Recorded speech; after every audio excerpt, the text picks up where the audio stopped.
Good day, sir. I'm Joseph Ramirez Moreno. Today I will discuss what I've learned from the previous topic. Section 3, Declaration of Policies. Kining section nagpasabot nga ang polisiya sa estado mao ang pagpasugda sa taas mga pamatasan o etika sa mga empleyado o opisyal sa gobyerno. Kinahanglan sila mahimong responsable, matid-anon, maalamon, mapayabsanon o kunahon ang interes sa katawan kaysa personal nga interes. Norms and conduct of public official employees. Ang section 4 nagpasabot daw nga ang mga opisyal o empleyado sa gobyerno kinahanglan makakita og maayong pamatasan sa ilang trabaho. Kunahon ang interes sa katawan kaysa sa personal nga interes o gamiton ang pondo sa gobyerno sa husto o matarong nga paagi. Professionalism, buhaton ang trabaho uban sa paras sa isog kadaghanon noon pagmatin-anon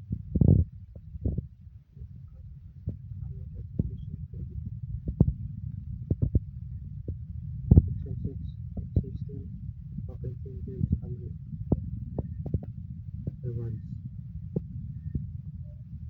Kini nga seksyon nagmugna og sistema insentibo o ganti-anan sa mga opisyal o empleyado sa gobyerno nga nagpakita og maayong pamatasan ug pagserbisyo sa publiko.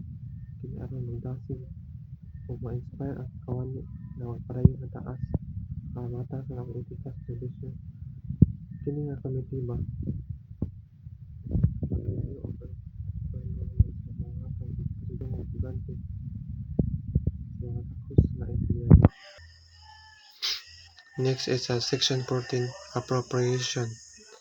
Ang Section 14 nagpasabot nga ang kwarta kinahanglan aron maipatuman ang balaod kuhaon gikan sa pondo sa Civil Service Commission ug sa sunod nga mga tuig ang kinahanglan nga magpondo pasulod sa General Appropriations Act matag tuig. Section 16, Repealing Clause.